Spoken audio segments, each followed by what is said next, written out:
سے جو رکوع شروع کیا اللہ تعالیٰ نے حضرت لقمان کے نصائح کے بعد، اس میں توحید کے دلائل ہیں اور آخرت کے اسباب کے دلائل ہیں،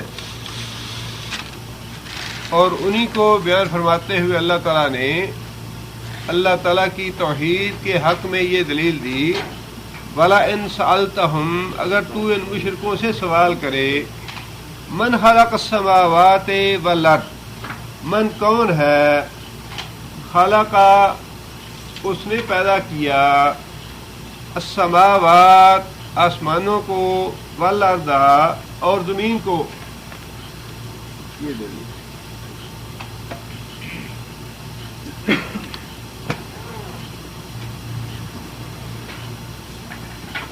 اگر تو مشرکوں سے سوال کرے زمین اور آسمانوں کو کس نے پیدا کیا، لَيَقُولُنَّ اللَّهُ، لَيَقُولُنَّ وہ ضرور کہیں گے، مضارع کے آخر میں نون جب تشدید کا آتا ہے اسے نون ثقیلہ کہتے ہیں، اور اس سے مضارع کے معنوں میں دو فرق پڑتے ہیں۔ عام طور پہ مضارع جو ہے اس میں حال کے معنی بھی ہوتے ہیں، مستقبل کے بھی ہوتے ہیں۔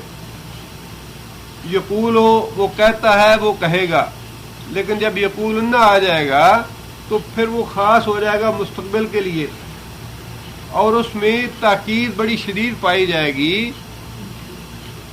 یقولن وہ ضرور کہیں گے، مستقبل کے لیے خاص ہو گیا اب یہ، وہ کہتے ہیں نہیں بلکہ ضرور کہیں گے، اللہ نے ہی پیدا کیا ہے آسمانوں کو بھی اور زمین کو بھی۔ ہر زمانے کے مشرک یہ تسلیم کرتے ہیں کہ زمین اور آسمان کی تخلیق کرنے والی ذات اللہ ہی ہے، ان کی مالک اللہ ہے، لوگوں کو پیدا کرنے والا ان کا رازق، ان کا خالق، ان کا مالک اللہ ہے۔ جس چیز کا پھیر ہے مشرکوں کو وہ صرف یہ ہے کہ اللہ تعالیٰ کی اس خدائی میں، اللہ تعالیٰ کی ان صفات میں، اللہ تعالیٰ کے اس اقتدار میں دوسرے بزرگ بھی شریک ہیں، خواہ وہ جنات کو کہیں، انبیاء کو کہیں، اولیاء کو کہیں، فرق سے یہ نہیں ہے کہ وہ خدا کا انکار کرتے ہیں۔ کافروں میں سے بھی بعض ایسے ہیں جو اللہ تعالیٰ کا انکار نہیں کرتے، اللہ تعالیٰ کے خالق ہونے کا، اللہ کے مالک ہونے کا انکار نہیں کرتے، وہ خواہ اسے سپر پاور کہیں یا گریٹ گاڈ کہیں یا کسی بھی نام سے اس کو جانیں، لیکن اللہ تعالیٰ کی ذات کا انکار کرنے والا جو ہے وہ داہریہ ہے یا ملحد ہے، جو اللہ تعالیٰ کی ذات کا انکار کرتا ہے۔ کافر جو ہے وہ اللہ تعالیٰ کی ذات کا انکار، کافروں میں ایسے بھی ہیں جو اللہ کی ذات کا انکار کرنے، اس لیے کہ کافرہ کا معنی انکار کرنا ہے، اللہ کی ذات کا انکار کرنے والے بھی ہیں، لیکن کافروں میں ایسے بھی ہیں جو اللہ تعالیٰ کی ذات کو تسلیم کرتے ہیں لیکن انبیاء پہ ایمان نہیں لاتے یا آخرت کو تسلیم نہیں کرتے۔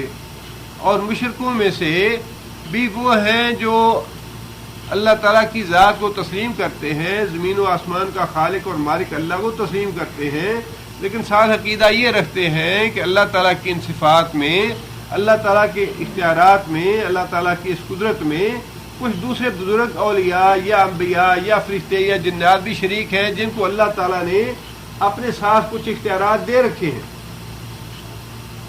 لہذا اللہ فرماتے ہیں کہ اگر آپ ان سے یہ سوال کریں کہ زمین اور آسمانوں کو پیدا کس نے کیا، تو مشرک لوگ ضرور یہ جواب دیں گے اللہ تعالیٰ نے ہی پیدا کیا ہے۔ قل، اے محمد صلی اللہ علیہ وسلم آپ کہیے الحمدللہ، اللہ شکر ہے کہ جو بنیادی بات ہے جس پہ عقیدہ توحید کی بیس ہے وہ تو تم نے تسلیم کر لی۔ اب جب تم یہ تسلیم کرتے ہو کہ زمین آسمان کی تخلیق میں کسی دوسرے کا حصہ نہیں، نہ کوئی داتا ہے، نہ کوئی گنج بخش ہے، نہ کوئی 11ویں والا ہے، نہ 13ویں والا ہے، کوئی اللہ کی زمین آسمان کی تخلیق میں شریک نہیں ہے، اس لیے کہ زمین اور آسمان تو اس وقت تھے جب ان میں سے کوئی بھی نہیں تھا، نہ حبل تھا، نہ لات تھا، نہ عزا تھا، اور نہ دادا صاحب تھے، نہ 11ویں والے تھے، نہ گنج بخش تھے، کوئی بھی نہیں تھا۔ تب سے یہ زمین اور آسمان ہے اور ان کی تخلیق کرنے والی ذات صرف اللہ کی ہے۔ پھر جب ان کی تخلیق میں کوئی دوسرا شریک نہیں، نہ اللہ نے کسی کو شریک کیا، نہ اللہ نے کسی کو شریک کرنے کی ضرورت محسوس کی، تو پھر اللہ کی توحید میں، اللہ کی عبادت میں، اللہ کی نظر نیاز دینے میں، اللہ کی منت ماننے میں، اللہ کی مشکل کشائی میں، اللہ کی حاجت روائی میں کوئی دوسرا شریک کیسے ہو گیا؟ آگے اللہ فرماتے ہیں بل اکثرہم لا یعلمون، اصل بات یہ ہے کہ اکثریت جو ہے وہ جاہلوں کی ہے، اکثر لوگ علم نہیں رکھتے۔ علم نہ رکھنے سے مراد یہ ہے کہ اس بات پہ غور و فکر نہیں کرتے۔ اگر غور و فکر کریں تو اس نتیجے میں پہنچ جائے کہ اللہ تعالیٰ کا کوئی شریک نہیں، اللہ کی ذات اب واحد ہے، اللہ تعالیٰ کی توحید جو ہے وہ مسلم ہے، لیکن اکثر لوگ اس بات پہ غور و فکر نہیں کرتے کہ زمین و آسمان کو کس نے بنایا، سورج اور چاند کس نے بنائے، کائنات کا نظام کون چلا رہا ہے، لوگ اکثر اس پہ غور و فکر نہیں کرتے۔ آگے پھر اللہ فرماتے ہیں للہ ما فی السماوات والارض، للہ ما فی السماوات والارض، اللہ کے لیے ہے، للہ واسطے اللہ کے، ما ہر وہ چیز جو فی السماوات آسمانوں میں ہے، والارض اور زمین میں ہے، اللہ کے لیے ہے۔ اسے کیا مراد ہے؟ اللہ کی ملکیت ہے۔ پہلی آیت میں اللہ تعالیٰ کے خالق ہونے کا تذکرہ فرما دیا کہ اکیلا اللہ تعالیٰ زمین و آسمان کا خالق ہے، اور دوسری آیت میں وضاحت فرما دی کہ زمین اور آسمانوں میں جو کچھ بھی ہے، انبیاء ہیں، اولیاء ہیں، شہداء ہیں، صالحین ہیں، متقی ہیں، نیک لوگ ہیں، برے ہیں، کافر ہیں، جو بھی ہیں، فرشتے ہیں، جنات ہیں، جتنی مخلوق ہے، خواہ وہ آسمانوں کی ہے خواہ زمین کی ہے، ساری کی ساری اللہ کی غلام، اللہ کی ملکیت ہے۔ اللہ تعالیٰ کو کوئی اس بات سے روک نہیں سکتا کہ فلاں جگہ پہ طوفان کیوں لے آئے اللہ تعالیٰ، فلاں جگہ پہ زلزلہ کیوں آ گیا، فلاں جگہ پہ کوئی گاؤں زمین میں کیوں دھس گیا۔ للہ ما فی السماوات والارض، اللہ کے لیے ہے جو کچھ آسمانوں میں ہے، زمین میں ہے۔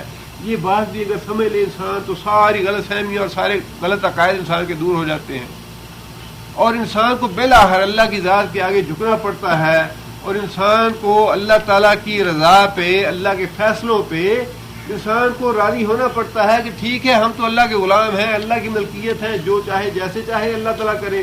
انسان کا کوئی استحقاق نہیں کہ میرے ساتھ اللہ نے ایسے کیوں کیا، یا مجھے یہ حاصل ہونا چاہیے تھا اللہ نے کیوں نہیں دیا، کسی انسان کا کوئی استحقاق نہیں۔ ہمارے ایک دوست تھے، بیمار ہوئے، اسپتال میں چلے گئے، ڈاکٹروں نے کہا جی اس کو کینسر ہے، اس کا اتنا حصہ پاؤں کا کاٹ دیا جائے، پاؤں کاٹ دیا گیا، کینسر بڑھ گیا، اس کے اثرات اور زیادہ ہو گئے۔ ڈاکٹروں نے کہا جی یہاں سے اس کو پھر گھٹنے سے کاٹ دو، گھٹنے سے ٹانگ کاٹ دی، پھر اس کے کینسر کے اثرات اور بھی زیادہ پھیل گیا، انہوں نے کہا جی ران بھی کاٹ دو، یہاں سے بھی کاٹ دو۔ لوگوں نے اس کے ساتھ افسوس کیا، بھئی اللہ تعالیٰ مہربانی کرے، اللہ سے دے۔ اس نے کہا بھی بات یہ ہے کہ اللہ کی ملکیت ہے، ہم اللہ چاہے تو یکدم لے لے، چاہے ٹکڑے ٹکڑے کر کے لے لے، مالک ہے نا، جس کے چاہے ٹکڑے ٹکڑے کر کے واپس لے لے، اور جس کو چاہے سالم لے لے، اسے لینا تو ہے ہی، واپس لے جائے، مالک ہے وہ، جیسے چاہے کرے، جب چاہے بیٹا لے لے، جب چاہے بیٹی لے لے، جب چاہے اپنا آپ انسان کا لے لے، بیوی لے لے، والد لے لے، والدہ لے لے، جب چاہے کسی کو دے دے، جب چاہے کسی سے واپس لے لے، مالک ہے وہ۔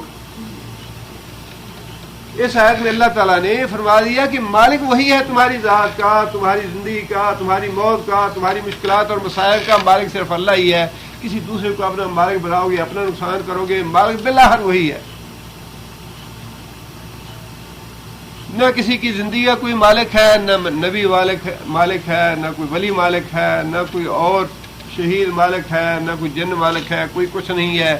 اور پھر یہ جتنے بھی آج کل جادو کے اثرات بے شمار لوگ جو ہے وہ محسوس کرتے ہیں یا پھیل رہے ہیں، یا اس طرح کے واقعات جتنے بھی آپ کو دیکھنے میں آ رہے ہیں، اس کی اصل وجہ یہ ہے کہ ہم قرآن سے دور ہیں، قرآن مجید کی تعلیمات سے دور ہیں۔ جو لوگ قرآن کی تعلیمات سے واقف ہیں کہ خدائی اور اختیارات اور ملکیت ہم اللہ کی ہیں، وہ تو مانتے نہیں کہ جنوں کا اختیار ہے کچھ۔ آپ جو کچھ نبی صلی اللہ علیہ وسلم نے ہمیں بتایا ہے، جو تعلیمات اسلام کی تعلیمات میں، اگر ہمیں ان کے حکمت کا علم نہ ہو تب بھی نبی صلی اللہ علیہ وسلم کی بتائی ہوئی باتیں اور نبی صلی اللہ علیہ وسلم کی تعلیمات ایسی ہیں کہ ان میں انسان کی خیر ہی خیر ہے، اور انہی میں انسان کی عافیت ہے۔ نبی صلی اللہ علیہ وسلم فرمایا کہ جب انسان بسم اللہ پڑھ کے، بسم اللہ توکلت علی اللہ لا حول ولا قوت الا باللہ پڑھ کے گھر سے باہر نکلتا ہے تو شیطان کہتا ہے کہ یہ گھر تو اب اس میں کوئی اس کو نقصان نہیں پہنچا سکتا، یہ تو مجھ سے محفوظ ہو گیا۔ اور جب انسان سلام پڑھ کے گھر میں داخل ہوتا ہے تو اس گھر میں جن داخل نہیں ہو سکتا۔ جو انسان بسم اللہ پڑھ کے کھانا کھاتا ہے اس انسان کے ساتھ کھانے میں شریک نہیں ہو سکتا جن، لیکن جو آدمی بسم اللہ پڑھ کے نہیں کھائے گا اس کے ساتھ جن شریک ہو جائے گا۔ اور یہ جو نبی صلی اللہ علیہ وسلم نے بتایا نا کہ یہ چیزیں فطرت میں سے ہیں، داڑھی کو بڑھاؤ، مونچھوں کو کٹاؤ اور ناخن جو ہے یہ کاٹو، 40 دن سے زیادہ ناخن نہ بڑھاؤ۔ ان میں ایسی حکمت ہے کہ ہم ان حکمتوں کو سمجھتے نہیں۔ جو عورتیں اپنے ناخن بڑھاتی ہیں جن انہیں زیادہ ان پہ اثر انداز ہوتے ہیں۔ اور نبی صلی اللہ علیہ وسلم نے فرمایا کہ عورتیں باہر پردہ کر کے جائیں، ہم ایک تو اللہ کے رسول کی نافرمانی کرتے ہیں یہ کام نہ کر کے، اور دوسرے فتنے اور فساد میں خود مبتلا ہوتے ہیں۔ نبی صلی اللہ علیہ وسلم نے فرمایا کہ جو عورت بال بے حجاب ہو کے باہر جاتی ہے، ننگے چہرے باہر نکلتی ہے، شیطان اور جنات اس کو خوبصورت بنا کے دوسروں لوگوں کو دکھاتے ہیں۔ دوسروں کی نظروں میں وہ عورت جو ہے وہ مزید خوبصورت بنا کے دکھاتے ہیں، اور خود جنات بھی اثر انداز ہوتے ہیں ان عورتوں پہ جو اپنے بال کھول کے اور زیب و زینت کر کے بغیر حجاب کے باہر نکلتی ہیں۔ اور فرمایا کہ شام کے وقت جنات پھیل جاتے ہیں بازاروں میں، شام کے وقت اپنے بچوں کو گھروں میں بٹھا کے رکھا کرو۔ شام کے وقت جنات پھیلتے ہیں باہر بازاروں میں، گلیوں میں، لہذا اپنے بچوں کو گھروں میں بٹھا کے رکھا کرو۔ یہ ساری تعلیمات ایسی ہیں کہ ان تعلیمات پہ اگر عمل کیا جائے تو اس میں ہماری خیر ہے، ہماری بھلائی ہے، فطر و فساد سے ہم محفوظ رہ سکتے ہیں۔ ایک تو ہم ان تعلیمات پہ عمل نہ کر کے گناہگار ہوتے ہیں، اللہ کے رسول کی نافرمانی کرتے ہیں، اور دوسرا خود مصائب اور آلام میں گرفتار ہوتے ہیں۔ فرمایا کہ للہ ما السماوات والارض، زمین و آسمان کی ہر چیز اللہ کی ملکیت ہے، اس کی ملکیت میں کوئی دوسرا شریک نہیں، کوئی دوسرا کچھ اختیار نہیں رکھتا، کوئی دوسرا کچھ قدرت نہیں رکھتا، کسی کا کوئی مشکل کشا نہیں، کسی کا کوئی حاجت روا نہیں ہے، صرف ایک اللہ ہے جو ہر چیز کی مالک ہے۔ ان اللہ هو الغنی الحمید، ان اللہ بے شک اللہ تعالیٰ هو الغنی، وہ غنی ہے۔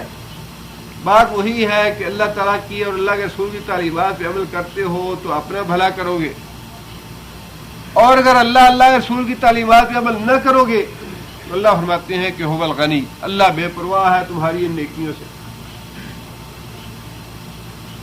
اللہ کی اطاعت اور اللہ کی فرما برداری سے اللہ کی ذات بے پرواہ ہے۔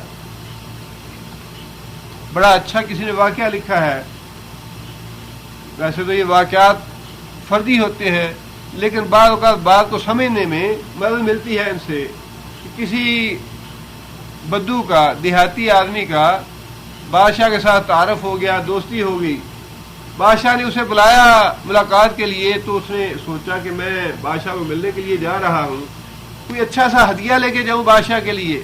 بڑی سوچ بچار کر کے اس نے کہا بھئی بادشاہ تو شہر میں رہتا ہے اور شہر کی چیزیں استعمال کرتا ہے، میں کوئی ایسی چیز لے کے جاؤں جو دیہاتوں میں عام ہو اور کوئی اچھی چیز ہو۔ اس نے بڑے تردد سے اور بڑے اہتمام سے اچھا سا دیسی شہد حاصل کیا کہ میں بادشاہ کو خالص شہد جو ہے وہ پیش کروں گا تحفے کے طور پہ۔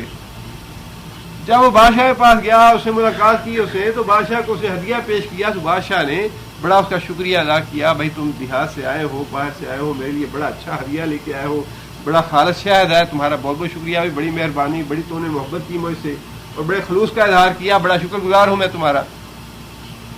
جب وہ ملاقات کر کے واپس جانے لگا تو بادشاہ نے اپنے ملازم سے کہا کہ دیکھو اس آدمی کو جس طرف شہد کا تالاب ہے اس طرف سے لے کے نہ جانا، دوسرے راستے سے لے کے جانا، کہیں اس کو شرمندگی نہ ہو کہ بادشاہ کے پاس اتنا بڑا شہد کا تالاب بھرا ہوا ہے اور میں یہ سمجھ رہا ہوں کہ میں ہدیہ لے کے شہد کی ایک بوتل جو ہے وہ بڑا میں نے احسان کیا اور بڑا شکر گزار ہو رہا ہے بادشاہ۔ یہ تو بادشاہ کی بڑی مہربانی اور اس کا اچھا اخلاق ہے کہ وہ شکر گزار ہو رہا ہے، بھائی تمہارا شکریہ، ورنہ بادشاہ جو ہے وہ تو مستغنی ہے اس شہد سے، اسے ضرورت تو نہیں ہے اس کی۔ اللہ تعالیٰ کا معاملہ جو ہے وہ تو سارے بادشاہوں کا شہنشاہ ہے، اللہ کی ذات تو مستغنی ہے۔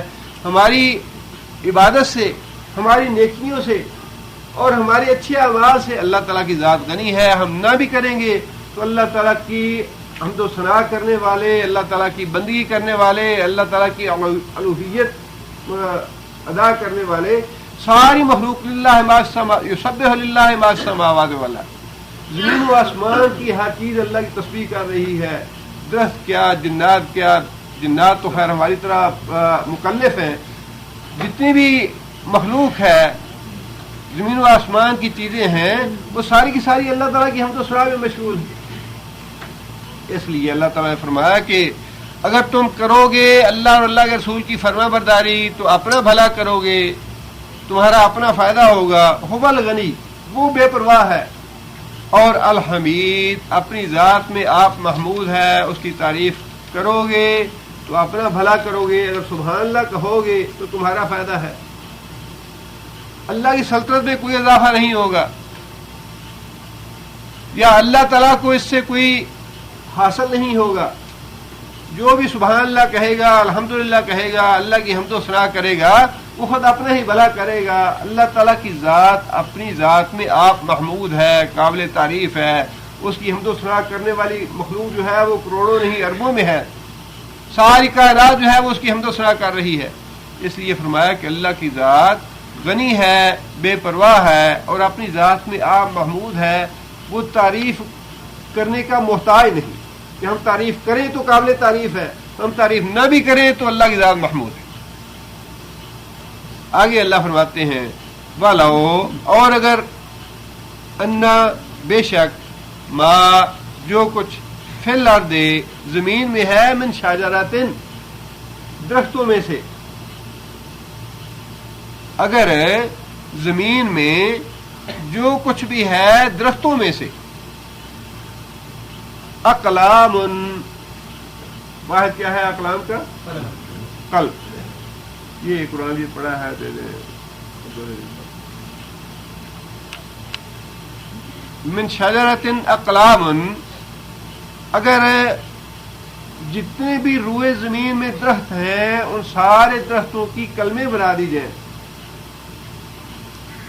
آپ جسٹ اندازہ لگائیے کہ ایک جو درخت ہے عام سا، اس سے لکھنے والی کتنی کلمیں بنائی جا سکتی ہیں. کم از کم ایک درخت سے ہزاروں نہیں لاکھوں کلمیں ایک درخت سے بن سکتی ہیں. ایک عام سا جو درخت ہے اس سے بھی لاکھوں کلمیں بن سکتی ہیں. اور اللہ فرماتے ہیں کہ روئے زمین پہ جتنے بھی درخت ہیں ان سب کی کلمیں بنا دی جائیں لکھنے کے لیے.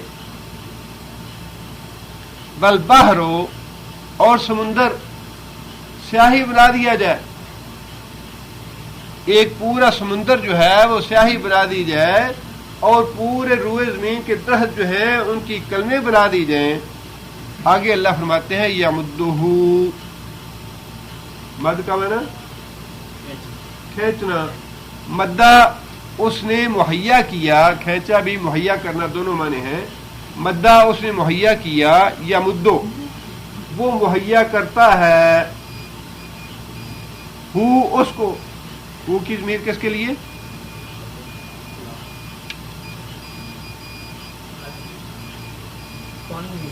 ہاں، باہر کے لیے. ہو کی ضمیر جو ہے وہ باہر کے لیے ہے، سمندر کے لیے. یعنی جو اللہ نے فرمایا کہ سمندر جو ہے وہ سیاہی بنا دیا جائے، سارے درختوں کی کلمیں بنا دی جائیں، سمندر کی سیاہی بنا دی جائے. یمدہ، مہیا کرے اس سمندر کو، من بعد ہی اس کے بعد، سبعۃ ابحر، 7 اور سمندر، 7 اور سمندر اس سمندر کو سیاہی مہیا کریں. مطلب یہ کہ اگر 8 سمندر بھی ہوں جن کی سیاہی بنا دی جائے اور روئے زمین پہ جتنے درخت ہیں ان کی کلمیں بنا دی جائیں، اللہ فرماتے ہیں ما نفدت کلمات اللہ. ما یہاں پہ کون سا ہے؟ نافیہ ہے. ما نفدت، نفدت کون سا فعل ہے؟ ماضی ہے، بعض مؤنث غیر کا صیغہ ہے. نافدہ کا معنی ختم ہو دینا. ما نفدت، نہ ختم ہوں، کلمات اللہ، اللہ کی تعریف کے کلمات. اللہ تعالیٰ کی صفات اور اللہ تعالیٰ کی تعریف کے کلمات جو ہیں تب بھی ختم نہ ہوں. اگر ساری دنیا کے درخت جو ہیں وہ کلمے بنا دی جائیں اور ایک پورا سمندر سیاہی بنا دی جائے اور اس ایک سمندر کو 7 سمندر مزید سیاہی مہیا کریں تب بھی اللہ کی تعریف کے کلمات ختم نہ ہو. ظاہر لگتا یہ ہے کہ بات بڑی عجیب سی ہے. ایمان تو ہے ہمارا قرآن مجید کی باتوں پہ جو اللہ نے باتیں ارشاد فرمائی، جو اللہ تعالیٰ نے آیتیں ارشاد فرمائی، ایمان ہے ہمارا ان پہ. لیکن بظاہر پہلی نظر میں جب انسان سوچتا ہے یا پڑھتا ہے تو لگتا یہ ہے کہ بات بڑی عجیب سی ہے کہ باقی اللہ کی صفات اتنی زیادہ ہے کہ ساری زمین کی درخت جو ہے وہ کلمے بنا دی جائے اور سارے سمندر جو ہے ان کی سیاہی بنا دی جائے اور لکھنا شروع کر دیا جائے تو واقعی اللہ کی صفات اور اللہ تعالیٰ کی کلمات تعریف کے اتنے ہیں کہ اللہ تعالیٰ کی تعریف کے کلمات ختم نہ ہو.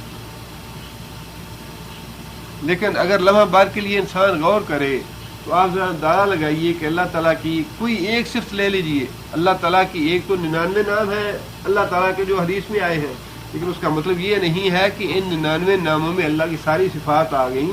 ان 99 ناموں کے علاوہ بہت سی صفات ہیں اللہ تعالیٰ کی، بہت سے تعریف کے کلمات ہیں اللہ تعالیٰ کے. کوئی ایک صفت اللہ تعالیٰ کی لے لیجئے. اللہ تعالیٰ کی ذات سمیع ہے، بصیر ہے، علیم ہے.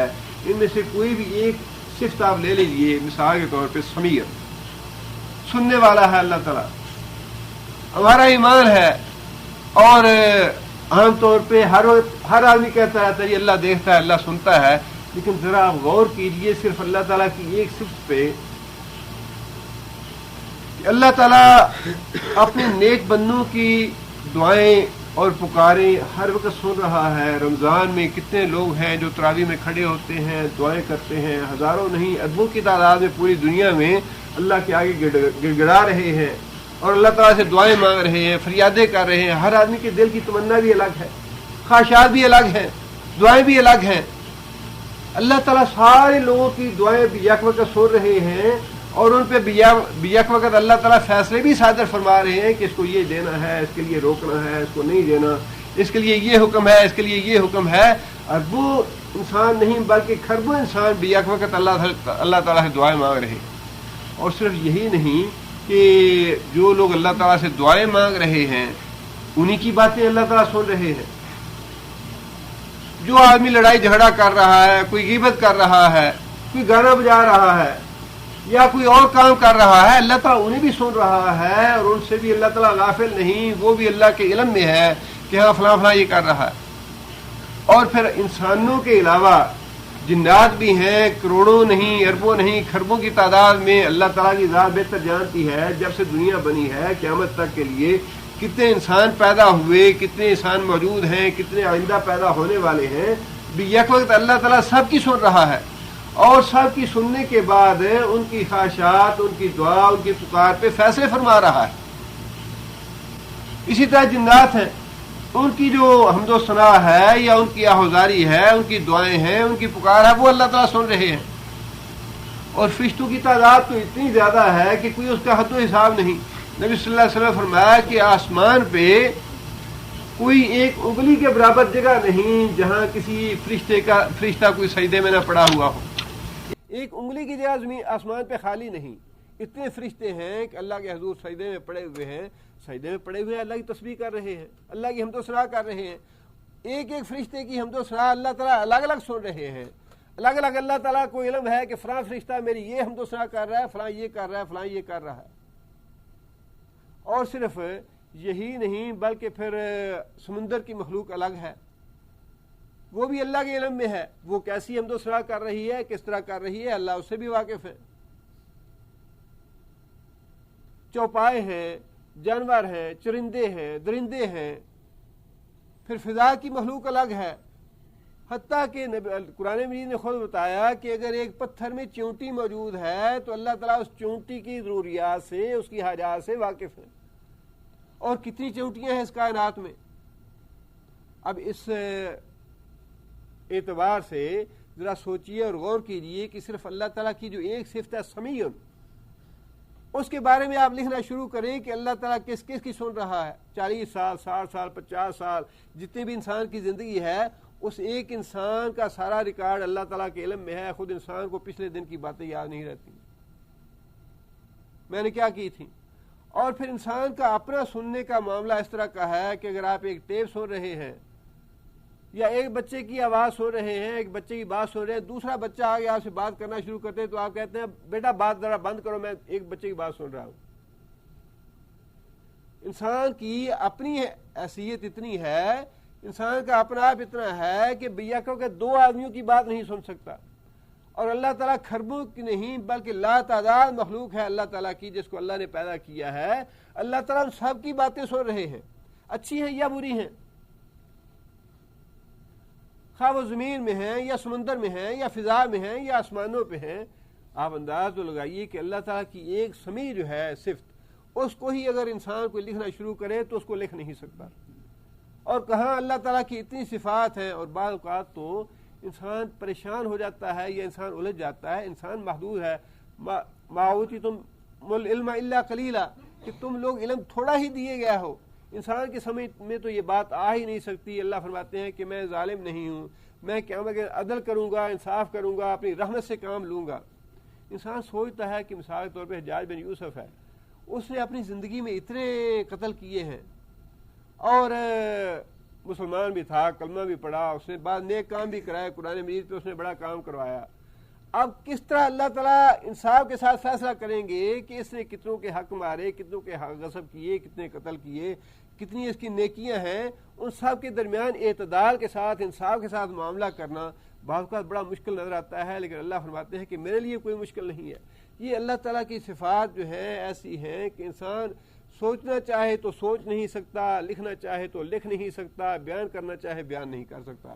اور یہی بات اللہ تعالیٰ نے ارشاد فرمائی ان الفاظ میں کہ ساری دنیا کی روئے زمین کے درخت جو ہیں ان کو کلمے بنا دو, اور ایک سمندر نہیں بلکہ 7 سمندر اور بھی اس میں شامل کر لو, اور اللہ تعالیٰ کی صفات اور اللہ تعالیٰ کی تعریف کے کلمات لکھنے شروع کر دو تو اللہ تعالیٰ کی تعریف کے کلمات نہیں لکھے جا سکتے.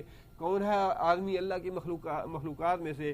کوئی فرشتہ ہے ایسے جس کی اتنی صفات ہو, کوئی نبی ایسا ہے جس کی اتنی صفات ہو, کوئی ولی ہے ایسا جس کی اتنی صفات ہو؟ جب اللہ تعالیٰ کی صفات لامحدود ہیں اور انسان جو ہیں وہ خواہ داتا صاحب ہوں یا محمد صلی اللہ علیہ وسلم ہوں یا عبد القادر جیلانی ہوں یا کوئی بھی ہو, انسان ہونے میں سب برابر ہیں. نبی صلی اللہ علیہ وسلم کی بھی یہ قدرت نہیں کہ نبی صلی اللہ علیہ وسلم 10 آدمیوں کی بات یک وقت سن سکے. اس معاملے میں نبی صلی اللہ علیہ وسلم بھی انسان ہی ہے. 2 یا 3 آدمیوں سے زیادہ انسان بڑی بات انسان اگر کرے یا بڑی ہمت, بڑا کوئی ذہین اور فتین اور عقل مند آدمی ہو تو اتنا ہو سکتا ہے کہ انسان کوئی ایک آدمی اپنا کام کر رہا ہے اور اپنا کام کرتے ہوئے یا کوئی لکھائی پڑھائی کرتے ہوئے کوئی بچہ آگے بات کہہ دے تو انسان بات سن لے. لیکن اس سے زیادہ انسان کی ہمت ہی نہیں ہے, انسان کی طاقت اللہ نے دی ہی نہیں. تو جب انسان کی صفات اتنی محدود ہے, انسان کی طاقت اتنی محدود اور انسان کی قوت اتنی تھوڑی سی ہے اللہ کے مقابلے میں, تو پھر اللہ کا شریک کون ہو سکتا ہے؟ اللہ کی صفات اتنی لامحدود اور انسان کی قوت جو ہے وہ تو انسان کو یہ پتہ نہیں میری پیٹھ پہ یہ کون بیٹھا ہے. انسان کی جو طاقت ہے یا انسان کی جو اللہ نے قدرت دی ہے وہ تو اتنی محدود ہے کہ انسان کی اگر چہرہ سامنے ہے تو یہ پتہ نہیں دائیں کون ہے, بائیں کون ہے, پیچھے کون ہے. اس لیے اللہ تعالیٰ نے یہ بات بھی اس لیے فرمائی کہ اس سے بھی اللہ تعالیٰ کی توحید ثابت ہوتی ہے کہ اللہ تعالیٰ کی صفات اتنی لامحدود ہیں کہ اللہ تعالیٰ کی ذات کے علاوہ کسی میں یہ صفات نہیں پائی جاتی. پھر تم اللہ کا شریک کیسے ٹھہراتے ہو دوسروں کو؟ اور پھر اللہ کو شریک بنانے کی ضرورت ہی کیا ہے؟ جس کی صفات اتنی زیادہ ہیں اس کو شریک بنانے کی ضرورت ہی کیا ہے؟ آگے اللہ فرماتے ہیں ان اللہ, بے شک اللہ تعالیٰ عزیز غالب بھی ہے, حکیم حکمت والا بھی ہے. دنیا کے سارے معاملات پہ اللہ تعالیٰ خود ہی غالب ہے, خود ہی کر سکتا ہے سب کچھ. اس کی قدرت جو ہے ہر چیز پہ حاوی ہے, اس کو شریک بنانے کی ضرورت نہیں ہے. اللہ محتاج نہیں کسی شریک کا, پھر کیوں شریک ٹھہراتے ہو اللہ کے؟ آگے اللہ پھر فرماتے ہیں ما خلقکم ولا بعثکم الا کنفس واحدہ. ما یہاں پہ کون سا ہے؟ نافیہ ہے. ما خلقکم نہیں ہے تخلیق تمہاری, ولا بعثکم نہیں ہے تمہارا دوبارہ زندہ کیا جانا، بعث کا مطلب مرنے کے بعد دوبارہ اٹھانا، تمہارا ساری مخلوق کا پیدائش پہلی مرتبہ کی، اور اللہ فرماتے ہیں کہ مرنے کے بعد دوسری مرتبہ کی پیدائش، یہ کوئی حیثیت نہیں رکھتی، ان کی حیثیت اتنی ہی ہے الا مگر کنفس واحدہ، جتنی حیثیت ایک آدمی کو پیدا کرنے اور دوبارہ اٹھانے کی ہے، اللہ کے نزدیک سارے انسانوں کو پیدا کرنا اور مرنے کے بعد دوبارہ اٹھانا بالکل ایسا ہی ہے جیسا ایک آدمی کو پیدا کرنا اور دوبارہ اٹھانا۔ اللہ تعالیٰ نے اپنی یہ اتنی صفات کی مثال دینے کے بعد یہ بات ارشاد فرمائی کہ تم تو قیامت کا انکار کرتے ہو کہ اللہ کیسے اٹھائے گا لوگوں کو، اللہ دوبارہ کیسے زندہ کرے گا۔ اللہ تعالیٰ نے اپنی قدرت میں اور اپنی توحید کے حق میں یہ بات ارشاد فرمائی کہ میری قدرت تو اتنی ہے کہ جس طرح ایک آدمی کو پیدا کرنا اور مرنے کے بعد دوبارہ اٹھانا ہے، پوری مخلوق کو پیدا کرنا اور دوبارہ اٹھانا میرے لیے بالکل ایسا ہی ہے جیسا ایک آدمی کا معاملہ ہو۔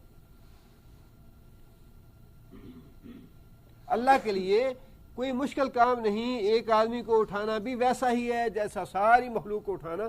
اور پھر یہ ہے کہ انسان تھوڑا سا غور کرے تو خود انسان سوچ سکتا ہے کہ بیک وقت دنیا میں اربوں نہیں کھربوں انسان موجود ہیں، اور کھربوں انسانوں کی ضروریات، حاجات اور ان کے معاملات اللہ تعالیٰ بیک وقت کنٹرول کر رہے ہیں۔ یہ تو قدرت ہم اللہ تعالیٰ کی خود اپنی آنکھوں سے دیکھ رہے ہیں، تو پھر اس بات کا انکار کیسے کریں کہ اللہ تعالیٰ دوبارہ ان انسانوں کو کیسے زندہ کرے گا؟ جس اللہ نے پہلی مرتبہ پیدا کیا وہی اللہ دوبارہ بھی پیدا کرے گا، اور اللہ تعالیٰ کے لیے ساری مخلوق کو دوبارہ پیدا کرنا اتنا ہی آسان ہے جتنا ایک آدمی کو دوبارہ پیدا کرنا آسان ہے۔ آگے اللہ فرماتے ہیں ان اللہ، بے شک اللہ تعالیٰ سمیع، سننے والا بھی ہے، بصیر، دیکھنے والا بھی ہے، پوری مخلوق کے معاملات کو اللہ سنتا بھی ہے اور دیکھ بھی رہا ہے۔ وہی بات ہے کہ اللہ تعالیٰ کی صفت پہ جتنا آپ غور کرنا چاہیں کرتے جائیے۔ اگر پتھر کے کسی سوراخ میں چونٹی پڑی ہے اللہ اس کو بھی دیکھ رہا ہے، 7 کمروں کے اندر، قلعے کے اندر، جیلوں کے اندر جو کچھ بھی ہے، سمندر کے اندر، فضا کے اندر چھوٹا چھوٹا مچھر ہے یا تنکا ہے، کیڑا ہے، جو کچھ بھی ہے، اللہ تعالیٰ کی بینائی سے، اللہ تعالیٰ کی قوت بصارت سے کوئی چیز باہر نہیں ہے۔ آگے پھر اللہ تعالیٰ نے توحید کی دلائل دیے، یہ سارے دلائل وہ ہیں جو ہم روزمرہ زندگی میں دیکھتے ہیں، جن کا مشاہدہ کرتے ہیں، لیکن ان پہ غور اللہ تعالیٰ کے قرآن پڑھنے کے بعد ہی انسان کرتا ہے کہ اللہ توجہ دلاتا ہے ان باتوں کی طرف، غور کرو یہ میری توحید کے دلائل۔ اللہ فرماتے ہیں علم تارا، علم کیا نہیں، تارا تو دیکھتا، ان اللہ بے شک اللہ تعالیٰ یولج اللیل، یولجو کون سا فعل ہے؟ مضارع ہے، واحد مذکر غائب کا صیغہ ہے، یولجو داخل کرتا ہے، لیلا رات کو، فی النہار دن میں، رات جو ہے جب جاتی ہے تو دن آ جاتا ہے، وَيُولِجُ النَّهَارَ فِي اللَّيْلِ، اور داخل کرتا ہے دن کو رات میں، دن جاتا ہے تو رات آ جاتی ہے، وَسَخَّرَ الشَّمْسَ، اور مسخر کیا سورج کو، وَالْقَمَرَ، اور چاند کو، کلن ہر ایک چیز، یجری جاری ہے، چلتی ہے، الی طرف، اجلن اجل کے، وقت کے، مسمن مقرر کیا گیا۔ ان میں سے ہر چیز جو ہے وہ ایک مقرر وقت کے لیے چل رہی ہے۔ ایک بات تو اللہ تعالیٰ نے یہ ارشاد فرمائی کہ دن اور رات لانا جو ہے یہ میری قدرت سے ہے، میرے امر سے ہے، میرے حکم سے ہے، اور پھر اس دن رات جو پیدا ہوتا ہے اس کے جو اسباب ہیں وہ بھی میں نے بنائے ہیں، اور میں نے ان کو مسخر کیا ہے، سورج کو بھی اور چاند کو بھی۔ مسخر کرنے کا مطلب یہ ہے کہ جو ڈیوٹی سورج کی ہے وہ سورج پوری کر رہا ہے، اور جو ڈیوٹی چاند کی لگائی ہے وہ چاند پوری کر رہا ہے، اور اللہ تعالیٰ نے بار بار اس دلیل کو دہرایا ہے، بڑی مرتبہ اس دلیل کو دیا ہے، سورج کو، چاند کو، دن کو، رات کو، اس چیز کو اللہ تعالیٰ نے بار بار ریپیٹ کیا ہے کہ یہ میری توحید کی دلیل ہے، اس لیے کہ اس میں کوئی اور شریک نہیں ہے۔ ہر آدمی یہ تسلیم کرتا ہے کہ زمین، آسمان اور کائنات جو ہے اس کا خالق اور مالک اللہ ہی ہے، مشرک بھی اس بات کو تسلیم کرتے ہیں، لیکن اس بات پہ غور نہیں کرتے کہ کتنی حکمت کے ساتھ اللہ تعالیٰ کا یہ نظام چل رہا ہے، کیسی حکمت ہے اس میں۔ آپ ذرا اندازہ لگائیے کہ ہر مہینے کی پہلی تاریخ کو چاند چھوٹے سے باریک سے دھاگے کی طرح طلوع ہوتا ہے، اور پہلی رات نسبتاً چاند دیر سے طلوع ہوتا ہے، پھر دوسری رات نسبتاً جلدی طلوع ہوتا ہے لیکن اس سے تھوڑا بڑا ہوتا ہے، آہستہ آہستہ وہ بڑھتا جاتا ہے بڑی ترتیب کے ساتھ اور تدریج کے ساتھ، حتیٰ کہ 14ویں رات کو جا کے مکمل ہو جاتا ہے چاند، اور پھر 14ویں رات کے بعد جب چھوٹا ہونا شروع ہوتا ہے تو پھر دیر سے طلوع ہونا شروع ہوتا ہے، حتیٰ کہ 29ویں کو اور 30ویں کو چاند چھوٹا ہوتا ہوتا بالکل چھوٹا پہلی رات کی شکل کا بن جاتا ہے، اور پھر آخری رات بہت تاخیر سے نکلتا ہے۔ چاند اور سورج کا حساب لگانے والے لوگ جو ہیں انہیں معلوم ہوتا ہے کہ 15ویں جب چاند کی ہوگی تو چاند کہاں ہوگا، کتنا ہوگا، جب دوسری یا تیسری کا چاند ہوگا تو چاند کون سی جگہ پہ ہوگا، کتنا ہوگا، 28ویں یا 29 کا چاند ہوگا تو وہ کتنا ہوگا، مہینے کی جب 2 تاریخ ہوگی تو فلاں ستارہ کس جگہ پہ ہوگا، مہینے کی 10 تاریخ ہوگی تو فلاں ستارہ اور چاند جو ہے یہ کس جگہ پہ ہوں گے۔ ایک انسان کا ان باتوں کا حساب لگا لینا جو ہے یہ انسان کی عقل مندی کی بات نہیں ہے، بلکہ اللہ تعالیٰ کے نظام کی حکمت کی بات ہے کہ اللہ تعالیٰ کا نظام اتنا حکیمانہ ہے کہ ایک بیوقوف اور احمق انسان جو ہے وہ بھی جب دیکھ لیتا ہے کہ پچھلے رات جو تھا، مہینہ تھا، اس کی فلاں تاریخ کو چاند یہاں تھا، ستارے یہاں تھے، تو ہر مہینے وہیں پاتا ہے، وہ کہیں ایک ذرہ برابر یا ایک تیل برابر آگے پیچھے نہیں ہوتے۔ اتنی بڑی کائنات، اتنا بڑا آسمان، اتنی بڑی زمین، اور اس میں ذرہ برابر بھی فرق نہ آئے، دنوں سے، سالوں سے، مہینوں سے، 10 سال، 20 سال، 100 سال بعد کی جنتریاں لوگوں نے بنا رکھی ہیں، اور ہر سال آئندہ سال کی جو اوقات ہوتے ہیں طلوع کے اور غروب کے، اور پھر اوقات نمازوں کے، سارے کے سارے بالضبط وہی ہوتے ہیں جو پچھلے سال میں آئے، جس کا مطلب یہ ہے کہ اللہ تعالیٰ کا نظام کائنات کا، سورج کا، چاند کو مسخر کرنے کا اتنا حکیمانہ ہے کہ ذرہ برابر اس میں فرق نہیں آتا۔ آخر کون ہے جو اللہ تعالیٰ کی اس قدرت میں اس کا شریک ہے؟ اور جو اللہ یہ کام کر سکتا ہے وہ اللہ کیوں نہیں ایسا کر سکتا کہ طویل عرصہ گزرنے کے بعد مرے ہوئے انسانوں کو دوبارہ زندہ کر دے؟ اللہ کے لیے یہ بات کون سی مشکل ہے؟ اور پھر فرمایا کہ الی اجل مسمى، ہم نے مسخر کیا ہے ایک مقرر وقت کے لیے۔ یہ ایسے نہیں ہے کہ دنیا عبدالآباد تک رہے گی، بلکہ ایک وقت مقرر ہے چاند کا، وہ اس نظام کا پابند رہے گا، جب اس کا وقت مقرر ختم ہو جائے گا، قیامت آ جائے گی تو چاند بے نور ہو جائے گا، چاند ٹوٹ پھوٹ جائے گا، سورج اتنا بڑا جو اتنی روشنی دے رہا ہے اور اتنے منظم طریقے سے ڈیوٹی اپنی بجا لا رہا ہے، جب اس کا وقت آ جائے گا، قیامت آ جائے گی تو چاند بھی بے نور ہو جائے گا، ٹوٹ پھوٹ جائے گا، اللہ کا امر جو ہے وہ پورا ہو جائے گا۔ الی اجل مسمى، کائنات کی ہر چیز جو ہے یہ ایک مقرر وقت تک کے لیے چل رہی ہے، جب اللہ کا امر آ جائے گا یہ سارے کا سارا نظام تلپٹ ہو جائے گا، ختم ہو جائے گا۔ اور اگر اس سے پہلے کوئی حضرت صاحب ختم کرنا چاہتے ہیں تو کر کے دکھا دے، اگر اس سے پہلے سورج کی روٹین کو کوئی بدلنا چاہتا ہے اللہ کا کوئی شریک تو کر کے دکھا دے، اگر اس سے پہلے کوئی ایسا ہے جو اللہ کا شریک ہے، اللہ کی قدرتوں میں، اللہ کی طاقت میں، اللہ کی صفات میں، اللہ کے اختیارات میں شریک ہے، تو اس چاند کی روٹین کو بدل دے، چاند کو بے نور کر دے، چاند کی جگہ کوئی اور چیز لے آئے، اس کا متبادل پیش کر دے۔ اللہ فرماتے ہیں کہ یہ سارا نظام ہمارے امر سے چل رہا ہے اور اس وقت تک کے لیے چل رہا ہے جب تک ہم چاہیں گے، اور اس سارے معاملے میں کوئی اللہ کا شریک نہیں ہے۔ وَأَنَّ اللَّهَ، اور بے شک اللہ تعالیٰ، بِمَا تَعْمَلُونَ، جو تم عمل کرتے ہو خبیر پوری طرح باخبر ہے. ذالک بأن اللہ هو الحق. ذالک اسم اشارہ ہے.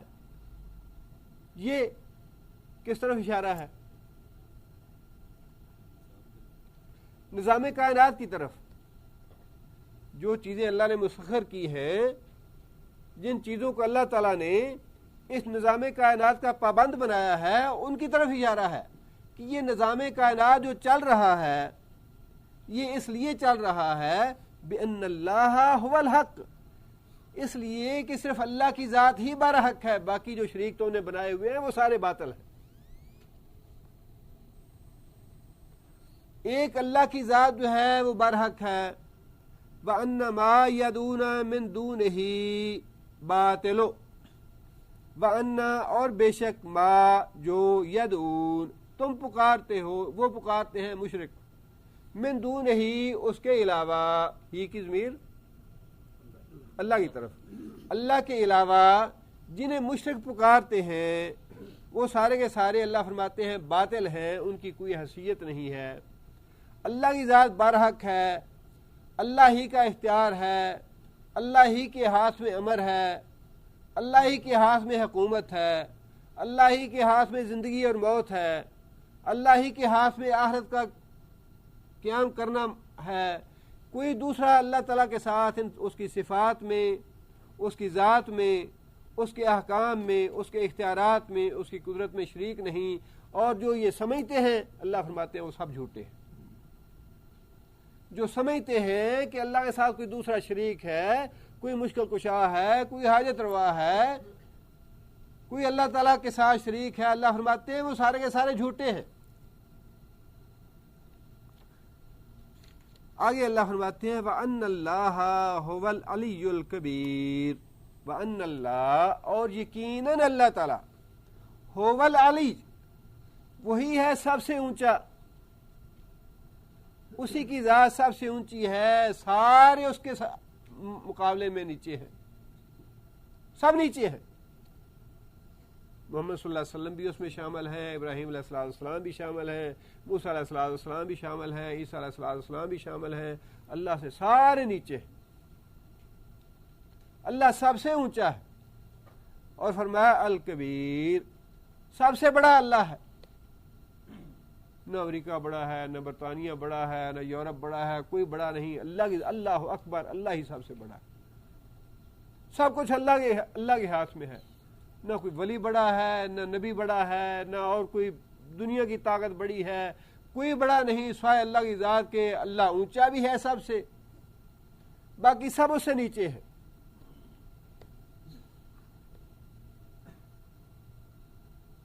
جہاں دار مغلوب مقہور ہیں وہاں نبی اور صدیق مجبور ہیں. وہاں اللہ کے حضور نبی بھی مجبور ہیں، صدیق بھی مجبور ہیں، اللہ کے امر کے، اللہ کے احکام کے. اپنی مرضی سے نہ نبی کچھ کر سکتا ہے، نہ صدیق کچھ کر سکتا ہے. جہاں دار مغلوب مقہور ہیں وہاں خواہ کتنا ہی کوئی بڑا سپر پاور کیوں نہ ہو، اللہ کے حضور سارے کے سارے مقہور اور محکوم، اللہ کے غلام ہیں سارے. اللہ کی ذات سب سے بڑی ہے، اللہ کی ذات سب سے اونچی ہے. اور اس کی اس صفت میں، اللہ کے اونچا ہونے میں، اللہ کے بڑا ہونے میں کوئی اس کا شریک نہیں. آگے اللہ فرماتے ہیں الم ترا، الم کیا، لم نہیں، ترا تو دیکھتا، کیا تو نے نہیں دیکھا، کیا تو نے غور نہیں کیا، ان الفلکا، ان بے شک، فلکا کشتی، تجری کون سا فعل ہے تائری؟ ماضی ہے، واحد مؤنث غائب کا صیغہ ہے. آپ بھی دیکھ رہے ہیں الحمدللہ کافی پارے ہم نے پڑھے، باتیں وہی ہیں، بار بار آ رہی ہیں. یہ ایسے نہیں ہے کہ کوئی نئی باتیں ہیں.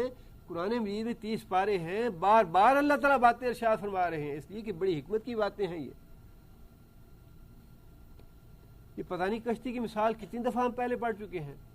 پھر اللہ تعالیٰ یہ بات بتا رہے ہیں کہ ذرا غور کرو، ذرا فکر کرو اس مثال پہ کہ یہ سارے معاملات کس کے ہاتھ میں ہیں.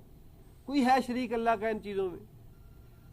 اور باتیں اللہ تعالیٰ نے وہ بیان فرمائی ہیں جو باتیں ان پڑھ سے ان پڑھ ہے، جاہل سے جاہل، جنگلی سے جنگلی، بدو سے بدو آدمی بھی بڑی آسانی سے سمجھ لے۔ کوئی آدمی یہ نہ کہے جی کشتی کیا ہوتی ہے مجھے تو پتہ نہیں، سمندر کیا ہوتا ہے جس کا اللہ نے ذکر فرمایا مجھے تو پتہ نہیں، یا یہ درخت کیا ہوتے ہیں ہمیں تو پتہ نہیں۔ اللہ تعالیٰ نے ایسی جسے کہتے ہیں نا ٹھیٹھ سادہ زبان، اس میں اللہ نے قرآن نازل فرمایا اور ایسی ٹھیٹھ اور سادہ مثالیں دی ہیں کہ جاہل سے جاہل اور ان پڑھ سے ان پڑھ آدمی بڑی آسانی سے سمجھ جاتا ہے، بات دل میں بیٹھ جاتی ہے اگر کوئی سمجھنا چاہے۔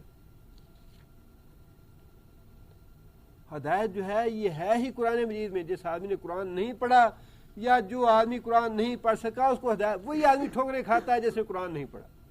جس آدمی نے قرآن پڑھ لیا وہ ٹھوکریں نہیں کھائے گا۔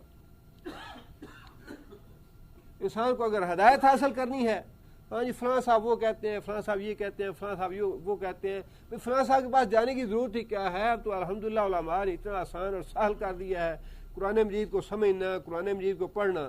بے شمار تراجم اور تفسیریں موجود ہیں، خود پڑھیے قرآن مجید کو، خود ہدایت حاصل کیجیے اس سے۔ سب سے بڑی بد نصیبی یہ ہے کہ انسان قرآن مجید نہ پڑھ سکے۔ 50 سال، 60 سال، 70 سال کی زندگی میں انسان قرآن مجید نہ پڑھ سکے، سب سے بڑی بد نصیبی ہے۔ اور سب سے بڑی نعمت یہ ہے کہ انسان قرآن مجید سے ہدایت حاصل کرے، قرآن مجید کو پڑھے، قرآن مجید پہ سوچے اور غور و فکر کرے، اور قرآن مجید کو اپنی آگے اولاد کو پڑھائے اور قرآن کی تعلیم اولاد کو دے۔ اور جو آدمی دین کی خدمت کرنا چاہتا ہے، دین کی سب سے بڑی خدمت یہی ہے کہ قرآن مجید کی تعلیم کو عام کیا جائے۔ اب تو ویسے بھی کافر جو ہیں وہ قرآن مجید کے پیچھے پڑے ہوئے ہیں اور مٹانا چاہتے ہیں، ختم کرنا چاہتے ہیں، اس میں رد و بدل کرنا چاہتے ہیں۔ اس اعتبار سے بھی مسلمانوں کو اب کچھ ہوش کرنی چاہیے، کچھ غیرت کا مظاہرہ کرنا چاہیے کہ ہماری کتاب ہے، یہ اللہ کی نازل کردہ کتاب ہے، اور اس کے تحفظ کے لیے یا اس کی حفاظت کے لیے اگر کوئی اشیر حصہ ہمارا بھی اس میں ہو جائے تو بڑی سعادت کی بات ہے۔ اللہ نے اس کو محفوظ تو کرنا ہی کرنا ہے، اللہ نے اس کی حفاظت تو فرمانی ہی فرمانی ہے قیامت تک۔ کافر خواہ کتنا ہی زور کیوں نہ لگا لیں، خواہ کتنا ہی ملیا میٹ کیوں نہ کرنا چاہیں، کتنی ہی طاقت اور کتنی ہی قوت استعمال کیوں نہ کر لیں، لیکن یہ تو سعادت کی بات ہے اگر کسی کو حاصل ہو جائے کہ کسی نہ کسی طریقے سے اس قرآن مجید کی تعلیم کو عام کیا جائے، اس کی حفاظت کی جائے۔ جتنے اس کا قرآن مجید کو پھیلائیں گے، جتنے اس کی تعلیم کو عام کریں گے، اتنی اس قرآن مجید کی حفاظت ہوگی۔ اللہ فرماتے ہیں الم ترى ان الفلک، کیا تو دیکھتا نہیں، کیا تو غور نہیں کرتا، ان الفلک کشتی تجری چلتی ہے، فی البحر سمندر میں، بنعمت اللہ، ہم کہتے ہیں بہاول حق بیڑا تک، اللہ فرماتا ہے کہ بنعمت اللہ، اللہ کے احسان سے چلتی ہے کشتی، بیڑا پار ہوتا ہے اللہ کی نعمت سے، اللہ کے فضل سے، اللہ کی رحمت سے۔ اور ہم کہتے ہیں یا معین الدین چشتی پار کر دے کشتی۔ اب جو آدمی قرآن پڑھے گا اس کے دماغ سے تو یہ ساری باطل اور جھوٹی باتیں نکل جائیں گی، باطل عقیدہ، جھوٹا عقیدہ ختم ہو جائے گا۔ اس لیے کہ اللہ خود فرماتا ہے کہ جو کشتی سمندر میں چلتی ہے بنعمت اللہ، اللہ کے فضل سے اور اللہ کے احسان سے اور اللہ کی رحمت سے چلتی ہے۔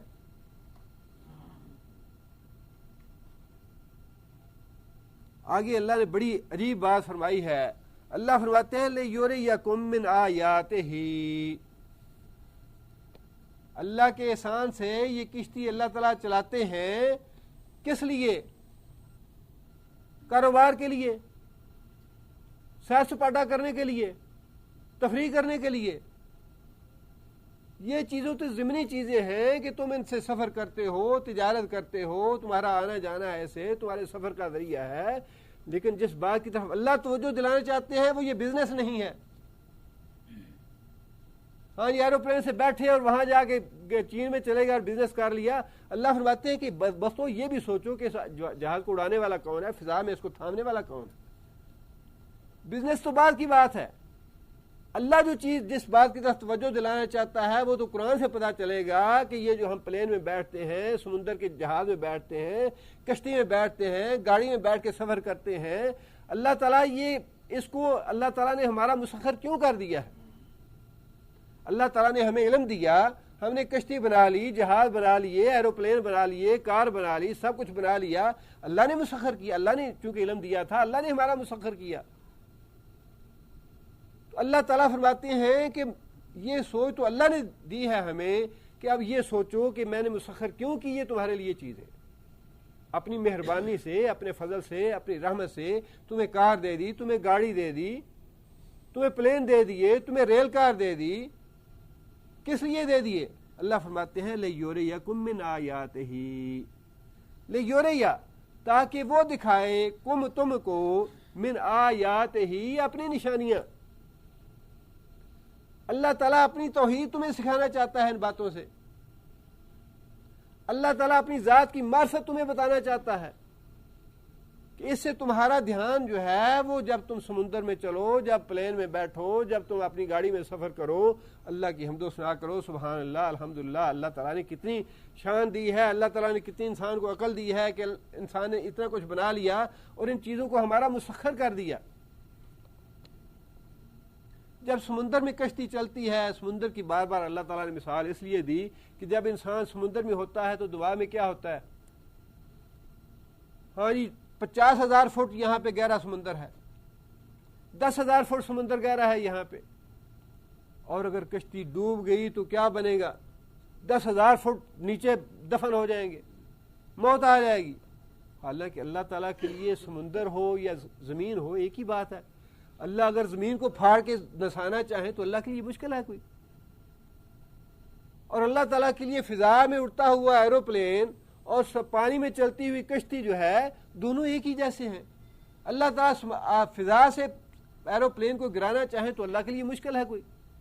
لیکن انسان کی عقل ہے، انسان کی عقل کے قریب جو چیز تھی اللہ تعالیٰ نے اس کی مثال دے دی کہ بھائی وہ کشتی جو طوفان میں گر جاتی ہے اور پھر تمہیں خطرات لاحق ہو جاتے ہیں، پھر تم سارے باطل معبودوں کو چھوڑ کے ایک اللہ کو پکارنا شروع کر دیتے ہو، اس میں تمہارے لیے بڑی نشانی ہے۔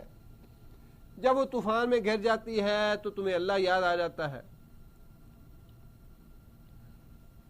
ہوا جب مخالف چلتی ہے کشتی کے تو اللہ سے دعائیں مانگتے ہو کہ یا اللہ ہوا کو ہمارے موافق کر دے، جس سمت میں ہم نے جانا ہے اس سمت میں کر دے۔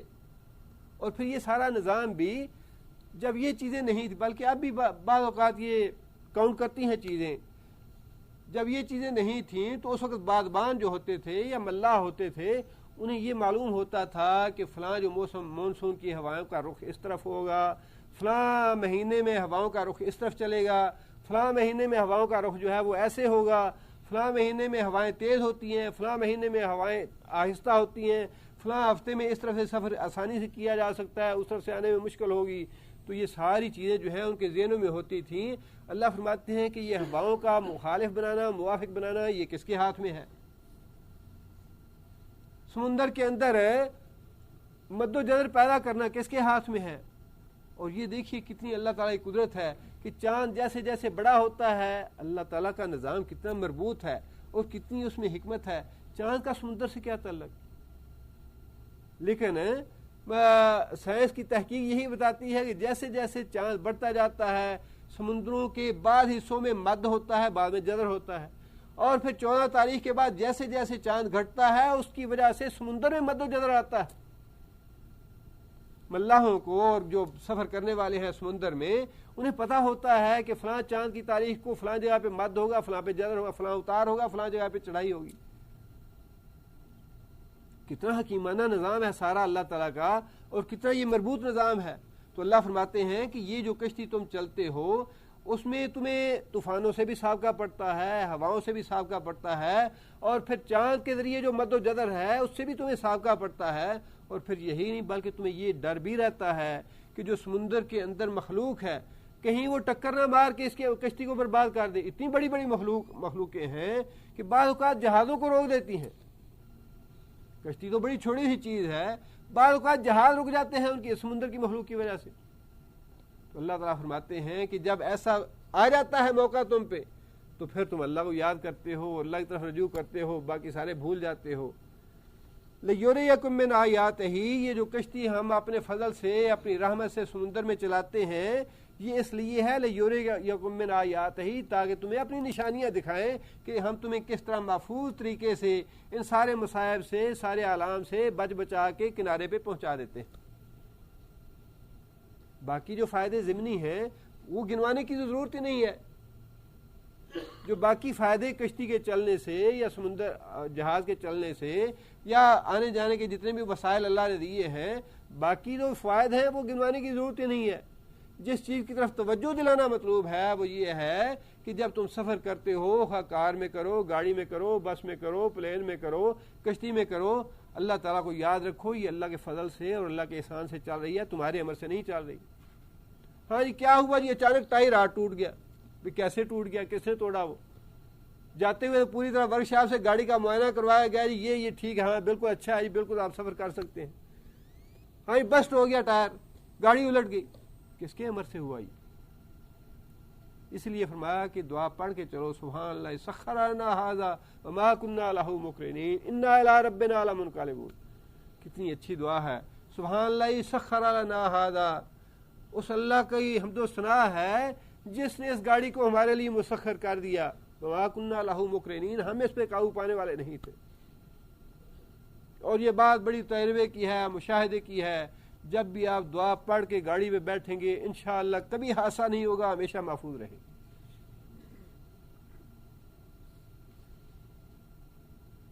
بڑی تاثیر ہے دعاؤں میں۔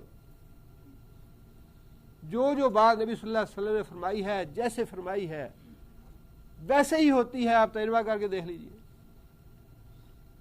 اس لیے اللہ نے فرمایا کہ یہ جو کشتی چلتی ہے ہم تمہیں اپنی نشانیاں دکھانا چاہتے ہیں، اس کو ہم اپنے فضل سے چلاتے ہیں۔ ان فی ذالک، بے شک فی ذالک، اس میں، کس میں؟